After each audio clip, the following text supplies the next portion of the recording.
Ito ang good news mga kababayan.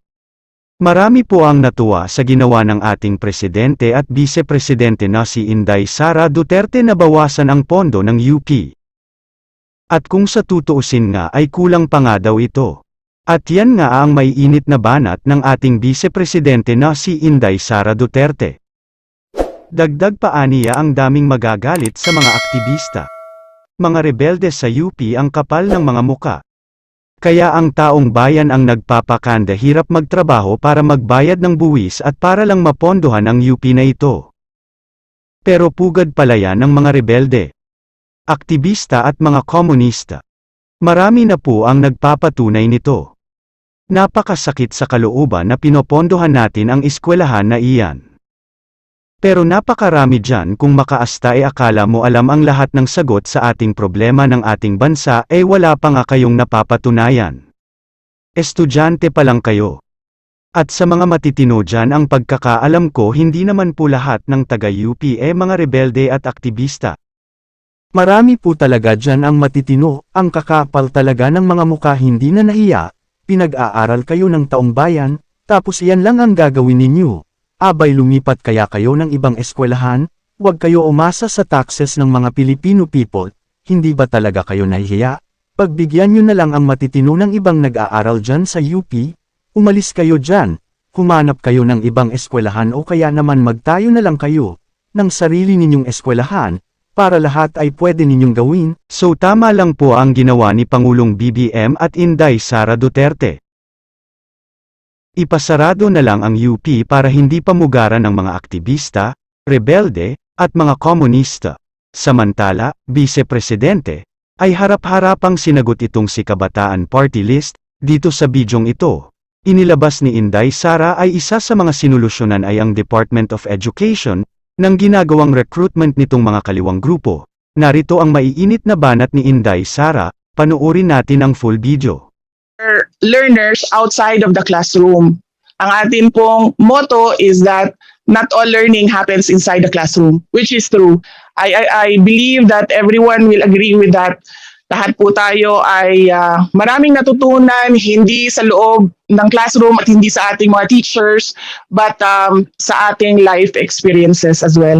And then, before we conclude our presentation, we would like to present to you our plans for the succeeding years of the administration of President Marcos, and that is to invest heavily in flexible learning options. Of course, we will still pursue the building of classrooms. Of course, we will still pursue the recruitment of the best of teachers, but we will innovate and look for other solutions because yung problema po natin 10 years ago is problema pa rin natin hanggang ngayon. So dapat po we should think outside of the box already with regard to basic education.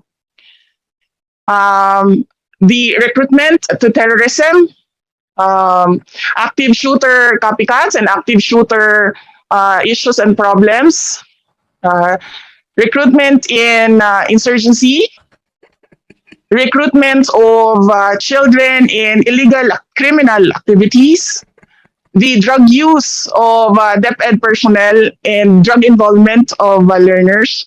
The success of projects, activities, and programs depend upon very good surveillance and intelligence. Dahil hindi po ninyo matatarget kung sino ang isusolusyon ninyo kapag hindi po kayo nakagather ng credible intelligence and surveillance sa mga problema na gusto nating solusyonan sa loob ng Department of Education. And Unong ginagawa dyan ni Sandro. all this relate to our mandate that we deliver quality basic education to our learners. And of course, education of our children relates to our national security as well. Thank you. Described our classroom shortage as a situation of a quicksand, where due to meager budget given to classroom construction annually, we cannot even address the requirements due to enrollment increase and the shortage that keeps piling up year in and year out. Second, we would like to seek your support in our stand of the lifting of the provision for basic education and classroom building in MBM 138 series of 2021. This is the order for the Department of Education to build only classrooms in the 5th and 6th class municipalities because as a former mayor, I believe even Davao City cannot address the classroom shortage in our city. So hindi po kaya yan, lalong-lalo na ng mga 1st to 4th class municipalities.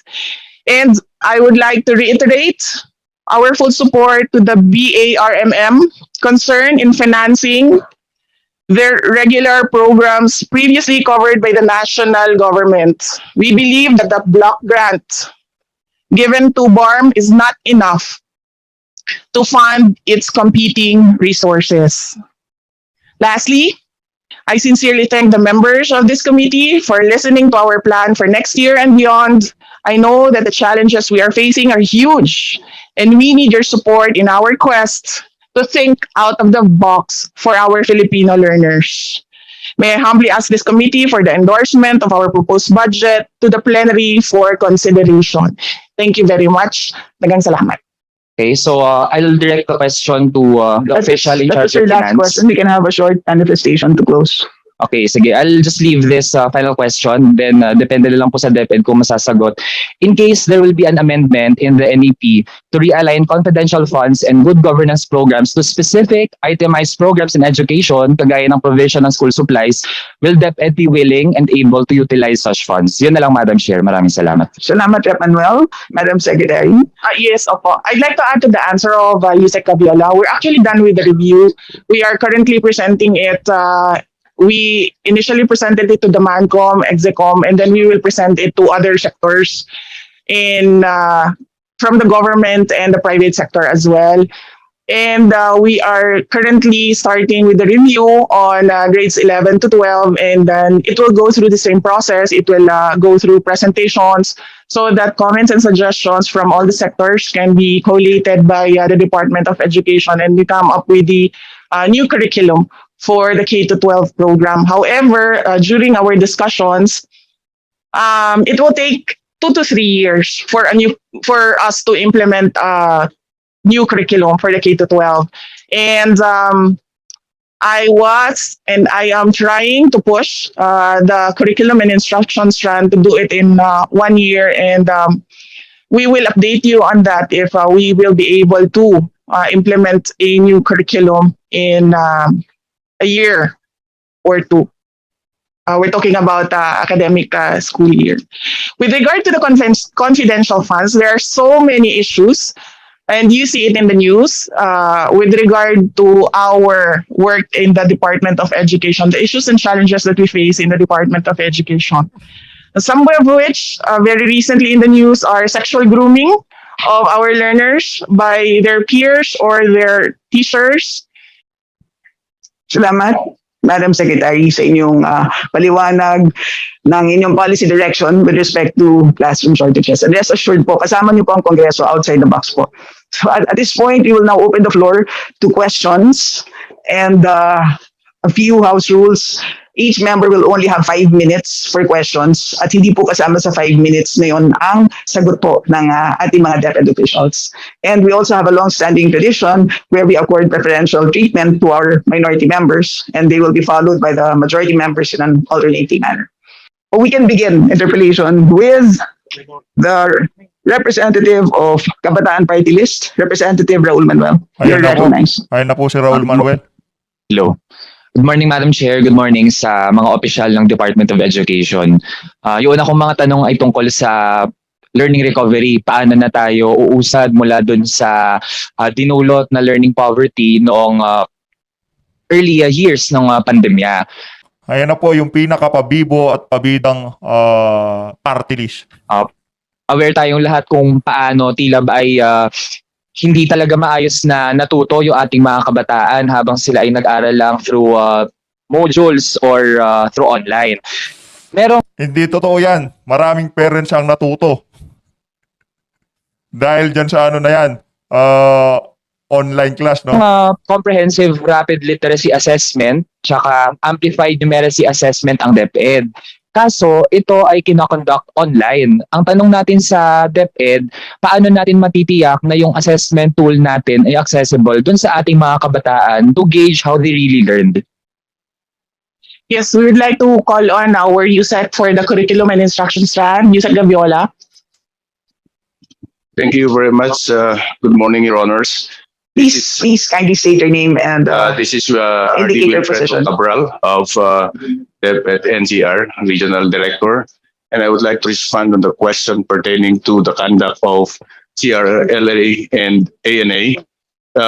We have partnered with the ABC Plus under the USAID, and that is in preparation for the implementation of Learning Continuity and Recovery Plan.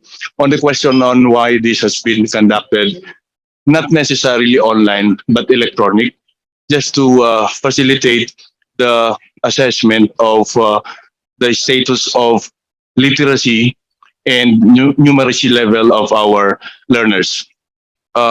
This was conducted only on a 15-minute time for each, and not necessarily online, but to do it electronically, computer-based. This actually can be gathered in a matter of 15 minutes administering it, and you have already the result of how many are total refresher, those who are needing intervention and the likes. And this has been implemented to serve as baseline for the implementation of a responsive learning recovery plan. Thank you very much, Your Honors, Madam Chair. Okay. Still, Madam Chair, kahit nabanggit na pwede itong gawin electronically, nangangailangan pa rin yun ng gadget. At sa bansa natin ngayon, ang laki pa rin nung bilang ng mga kabataan natin na walang sariling gadget. Either naghihiraman, sa pamilya isa lang yung kanilang gadget. Actually nga, meron pang pending bills dito sa Kongreso na maganda yung intensyon, one student, one gadget, to prove na marami pa talaga yung kulang dun sa kanilang resources.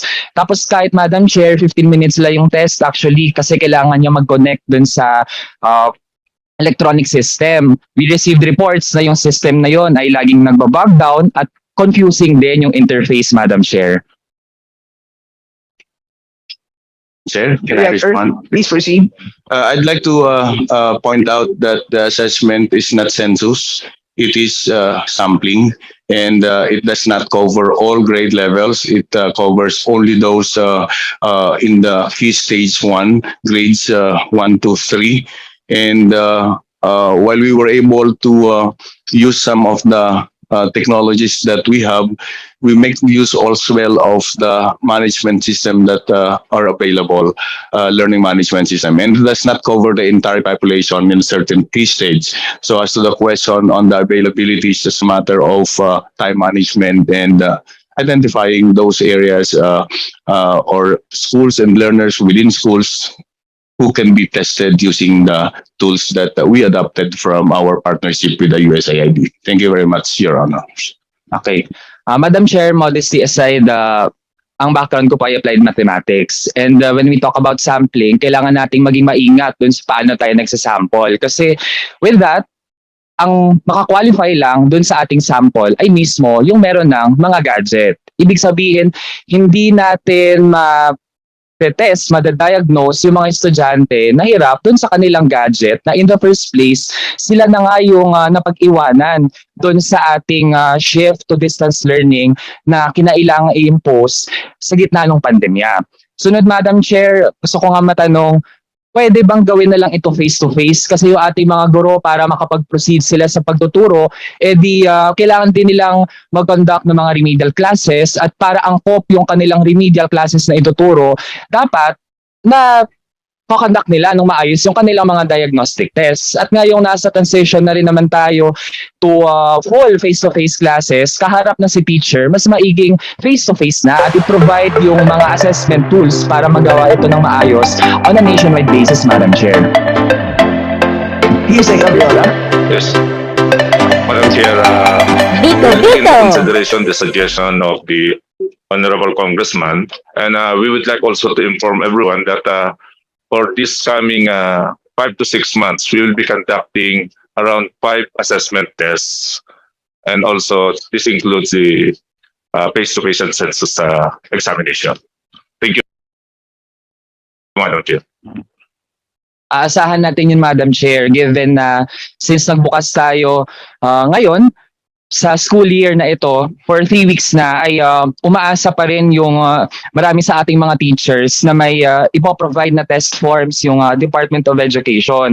Kani-kanyang gawa na lang sila muna ng mga diagnostic tests habang wala pa yung ganong nationally directed na pagtatasa dun sa learning gaps.